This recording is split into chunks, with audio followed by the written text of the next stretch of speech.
Hey you, and welcome back to Let's Play Kerbal Space Program. My name is Satchma. This is episode 20. This is part of the Duna Space Station series, DSS Part 2. At the end of episode 1, we got 3 craft in orbit. For some reason, it doesn't like to show them, but here's Alpha, right next to that is Bravo, and right next to that is Charlie. There we go. The game kind of displays all 3 of them just momentarily, but then they disappear. So maybe it's because they're too close together or something. I don't really know. But all 3 crafts are right here, and they are all headed to Duna. So, let's go ahead and we will warp them. I'll just take Alpha. They're all in about the same location, and it's not super imperative which one we do. We're all going to do a mid-course correction to get them on an intercept with Duna. A closer intercept with Duna. And see if we can get a little closer and do some aero braking. So, with that in mind, we have plenty of time. We're going to be spending a year out in space, so it's not really that important where we do it, or which one we do first. They will not all arrive at the same time. As you can see, they are in slightly different orbits, so they are going to kind of separate, and they're going to arrive at Duna at different times. But they're going to arrive near enough. Actually, it's better that they arrive at different times, so that way I can do one maneuver and then hop to the next one, do its maneuver, and hop to the next one, do its maneuver. There we go. Now the game's kind of displaying them. So very cool. We've got this kind of delta formation we're flying in. That was planned. And we're going to have each one of these guys do a maneuver to get a little closer to Duna. So let's see if we can do that. We are already here with Alpha, so we'll pop one down somewhat close. 21 minutes away is fine. Add a maneuver. And let's switch over to Duna view. And let's see if we can get some aero braking here. So, a little bit of anti-normal and a little bit of prograde, I want to say. Yep, prograde will work. And we're going to just bring that right in close to the surface. I think we're going to shoot for something like 28 kilometers.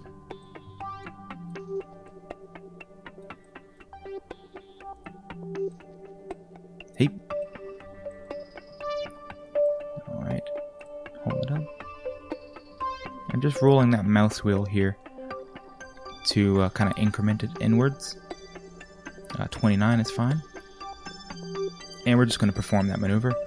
I'm not going to set up all 3 of them and then do them. I'm just going to set it up, do it, go to the next one, set it up and do it. Again, we have plenty of kind of margin out here in the the vastness of space to do these maneuvers without having to worry about passing up any kind of window or anything like that. Alright, oops. Passed up the window by quite a lot. But again, way out here in space, it matters very little. And here it comes. That's our flight path coming in.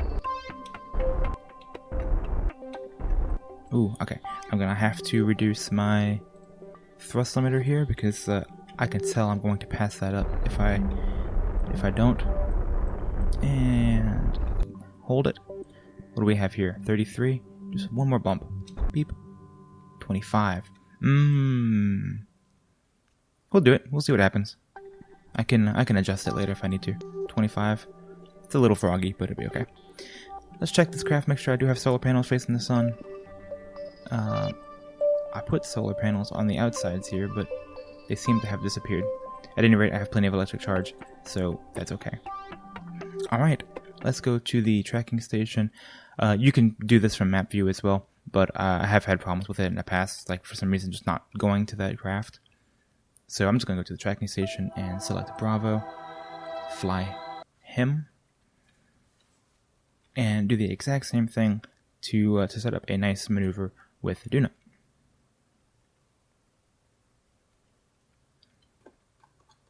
And kind of get my bearings here. Alright. 10 minutes away, add a maneuver. Same thing, we do the exact same thing 3 times in a row. Focus view on Duna. Looks like this one's going to be kind of a retrograde burn, it looks like.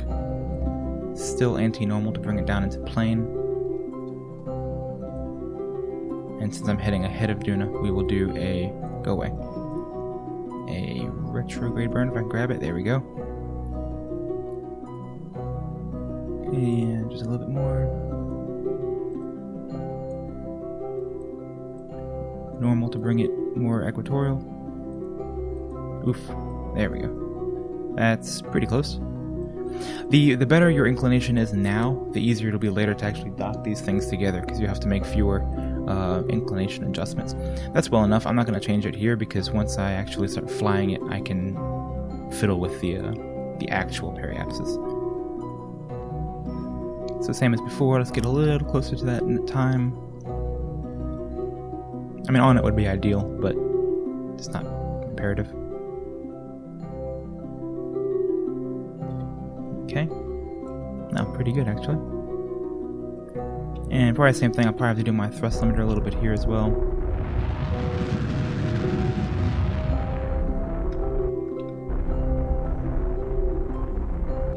Ooh. Yep, overdid it a little bit there. Too much thrust. I think I don't know what happened. But I know how to adjust it from here. I'll just go a little bit normal. And a little bit retrograde. That should do the trick. Oh. That is well enough for me. And like I said, a little bit retrograde will help out here. I'm going to switch to bring my thrust limiter down. I have to remember to bring those back up whenever I actually do my circularization. 27. Here we go. There, 30, just in case. All right. Bravo is set up and ready to go. And let's switch over to Charlie and see what Charlie can do. Charlie is the harder of the three craft, being that the pilot is only level 1, so I have to do a little bit more work myself. It's okay, I think I'm pretty capable. But it's a little tricky to have to do these yourself. Let's switch here. Set up a maneuver. That's 13 seconds. That's not way too close. Let's back up a little bit. Alright, 50 minutes. 23 minutes. There we go. Add a maneuver. Focus view. Hopefully, after seeing this 3 times in a row, you should have no problem doing this in your own playthrough. If, of course, you are playing the game. Get an intercept with Ike. Normally would be kind of nice, but today does not help us. In fact, I'm really hoping I don't get an intercept with Ike. For any of these 3 craft, it doesn't look like I am going to. If Ike were to be in this area, that would be frustrating. But he looks like he's not going to be, so we're okay. And a little bit more north. And a little bit more in. Very delicate way out here. Oh, good. Okay, hold on. If you roll the wheel, I pushed the wheel like 1 time with my finger, like a little aggressive, and the game's like, oh, you want Delta V? I'll give you some Delta V, and gave me like 1,000 meters a second. I need like 12. So here we go. Let's pull that back to something reasonable. There's my. Where is it? Oh, there we are. Here we are. Okay, let's try that again. A little more delicately this time. In fact, I'm just going to use this because I prefer it this way. Now, here we go. Get that sun out of the way too, that glare. There, and in. That's 40. Can I just bump it 1 time? Nope. Okay. It says 40. That's okay. 2.9 meters a second. So yeah, very little bit for this craft. Half a second burn. There we go. Hop on that node.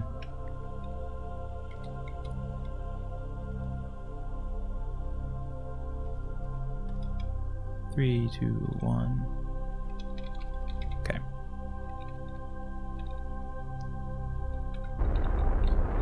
Nope.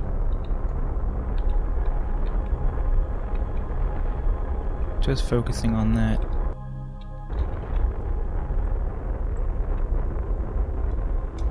when it gets closer, when the trajectory actually gets close, sometimes you saw it kind of like lags a little bit there. Okay, if I go any closer, it's gonna start going into the thing, so I'm gonna adjust just a hair to go a little bit more anti-normal. Try to adjust the plane. That looks okay. And then 35, I can go retrograde or prograde. So, because I want to go kind of more in front of the planet than I am currently, so a little bit prograde would help. And we'll just get that down under 30, or right at 30 would be okay. I know I said 28 earlier, but that's not imperative either way. So right there should help. Oh, yeah, still, even with a thrust limiter of like 5, it's still very, very delicate. I just barely press shift to bring that up. So the changes out here are very, very, very small. You know, it's funny. The lion's share of any kind of launch is going to be getting out of Kerbin's atmosphere. We've talked about that before. Oh, shucks. I missed. I pressed S. I was like flamming my fingers together, like Shift X, Shift X, Shift X. And I was doing really well. And then I pressed a different button instead of X. And missed it. Let's try this one more time. Now it's like a point of pride just for myself to actually do this. At 23, okay, well, I'll do a radial out later and that'll fix that. Very cool. I'm gonna go back to my, and what I was gonna say is that the lion's share of any of these launches is the orbit is getting in, off of Kerbin. So it's funny, you'll bring, I don't know, let's just, I'm gonna throw random numbers out there and say like you bring 4 grand into space and 3,500 that goes away out of Kerbin, and you're like, wow, I have like no delta V left. But the reality of it is, you still actually have a pretty good amount of delta V left, because once you're in space, that extra 500 goes a lot further than it did whenever you were leaving the atmosphere. So you can go, the adjustments that you make in space can be pretty small. So who's going to win this race here? It looks like it might be Charlie on the inside, Alpha, Bravo next. Yeah, Bravo did have the worst launch of the 3. That kind of makes sense. But they, depending on the SOI here, they might intercept. In fact, it looks like Bravo is actually going to get it first. So I'm going to be very careful here to make sure that I don't wait for this guy to get an SOI and then realize that he had already left has already left. So I'm just going to switch to him real quick because I think he's the one who's going to get it next. Yeah, I'll get the first intercept. And let's just check on this. Let's see. That does appear to be the case. In fact, I'm looking kind of to the future here, and it looks like these guys cross paths over there. And I'm about to cross paths with it now. So Bravo is going to be the first one to arrive. It's just the way it happened. Oh, let's see.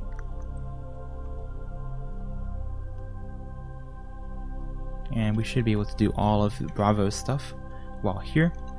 And it's going to be pretty simple from here on out. All I'm going to do is point retrograde, turn up my thrust limiter, and do a circularizing maneuver. Let's go ahead and warp pretty close to the planet.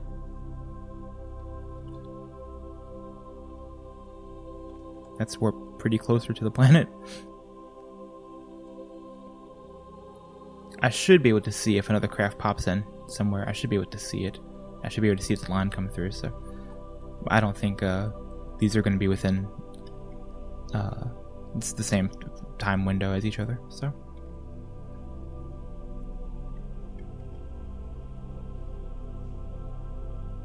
alright, let's take a look and see what's actually happening here. Oh, let's pull these in.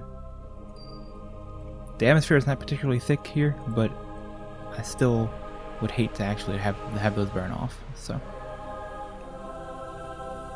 yes, now we are getting some heating effects. And 30 is our our periapsis. So I'm just going to burn through this. The craft should survive just fine. And getting down into our periapsis here, let's go ahead and start our deorbit. Oh, not our deorbit burn, our capture burn.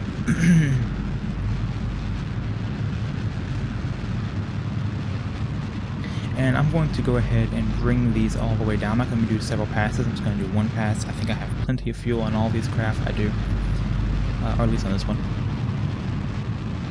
Plenty of craft to not have fuel to not have to worry about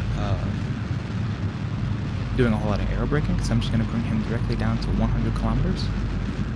And then when I'll go to apoapsis and bump up my periapsis to 100 kilometers, and then move on to the next craft.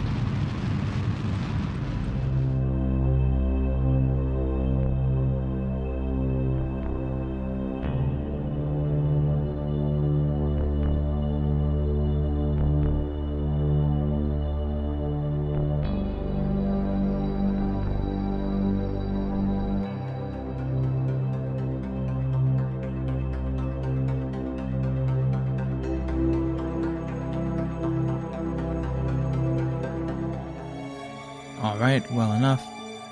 104 and a 100 for him, and now he is captured with a nice and pretty equatorial orbit. I'm pretty happy with that. Let's go to the tracking station, and we'll get kind of an idea of where these other two guys are, and which one of these to do next. It's interesting to see how there are several days between when they actually reached Duna, even though they launched just a few minutes after one another. There are actually several days between when they arrive.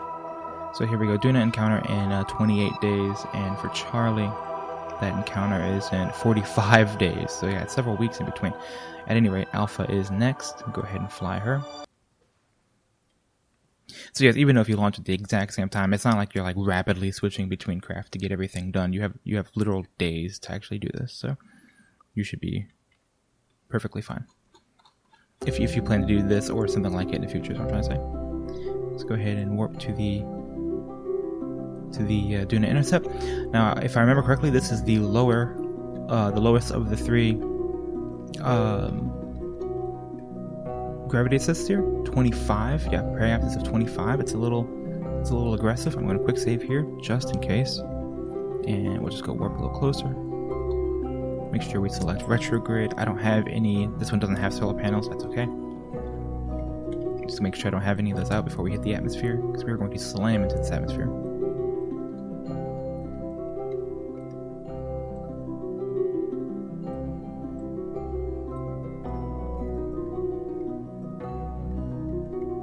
Yes, this is Val being the bravest of the three, taking a nice low descent into the Duna atmosphere. We'll see how she turns out. I'm pretty sure she'll be okay.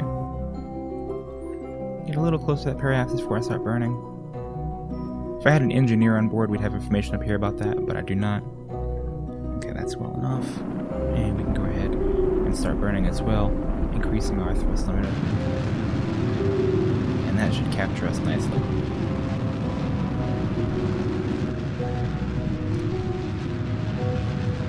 Yeah, that thing is moving pretty quickly. So it should not take long to actually perform this capture. Also, I'm looking at our relative inclinations between the craft, and it looks like, I'm just kind of estimating here, but it looks like we're going to be pretty well in plane. I shouldn't have to make too many plane adjustments. And yeah, that's nice. That'd be really nice. And there we go, bring in our apoapsis.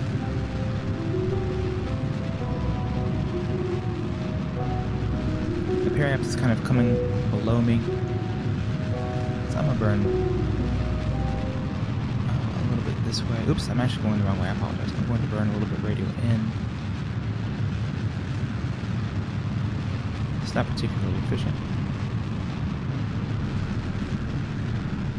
Just to kind of adjust that a little bit. Keep the retrograde. And we'll do all three of them at the same height, and then depending on the relative location, once all three of them are here, we will adjust their altitudes to something more, rendezvous appropriate. So now we have to warp, and unfortunately it just takes a long time to warp through the atmosphere. So we'll see you after the edit. Alright, and that is 2 with a nice orbit. Yes, I'm actually doing this a lot better than I did the first time. It wasn't terrible the first time, but this is pretty good. They actually have the same very near the same orbit, very near the same plan, and also the same with an argument of periapsis. They're both doing really well, that's what I'm trying to say. This third time, we'll see if we can just come over here and switch to Charlie. Yes, without having to go to the tracking station, make it a little bit easier. And we'll do this for the third time. I think, what's his name? Wilney? No, Arbo. Arbo flying this plane Or plane, yeah. Arbo, flying this ship, heard over the radio that Valentina did such a crazy atmospheric skim that I think he's going to try the same thing too. So we're going to make a small adjustment here in a minute and see if we can get a nice low burn from him too. So where's our periapsis right now? Is at 23. Oh, 23 already. Well, he's already he already planned on doing something a little bit more dangerous. So let's hop in here. Round and round they go. Get out of the way, yellow line. Yeah, he also has a pretty good inclination. Everything is pulled in. I have to do this myself. Let's see if I can hold it. There.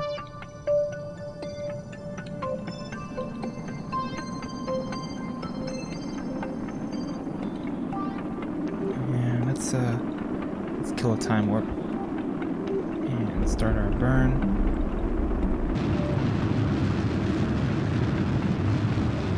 Definitely an aggressive burn here. We'll see what happens. I think everything should be okay. Started to see some heating effects, but they went away whenever I slowed down. And I'll do the rest of it from this view. Pretty sure that everything is going to be a-okay. Is that a high? So this is the least perfect inclination, I think, of the three. And, but still not a big deal. Okay, who am I flying here? I'm flying this one right here. So he is going to be in third place. So looks like Alpha is going to catch up to Bravo, and then Charlie is going to catch up to the two of them. Although actually I may do that a little bit differently here in a sec. We'll see. I might actually change that. But I do just want to get them all in the same order. Something to consider here is that Alpha has the least amount of delta V of the three of them. So I'm probably going to just put Alpha in the perfect orbit, and then make the other two rendezvous with Alpha. I think that's what I want to do. Make sure that I keep the margins of error on my side. I don't really need to select that. I can pretty well see where everything is. That's fine. And then same as before, unfortunately I have all this time warping to do in the atmosphere. There's just nothing I can do about it. I'll see you in a minute. Yoink! There we go. All of them are there now. They have reached their target, their destination. I was like, their target, their mission, what is the word here? Their destination. They've reached their destination. There we go. Alpha, Bravo, and Charlie. In orbit around Duna. Very cool. This concludes part 2 of our 3-part series. The next part... Well, no, hold on. Yeah. The next part, we're going to dock them all together. And then we'll actually see the spacecraft, doing what spacecraft do. So, thank you guys so much for being here. Really appreciate it. I'm excited to get these things all linked up together. It's going to be kind of the exciting part of this whole 3-part series. At any rate, I hope you enjoyed what you saw, and hope you come back and join me in the next episode. If you wouldn't mind, like, comment, subscribe if you enjoy what you saw, of course. And I'll see you guys in the next episode. Thanks so much.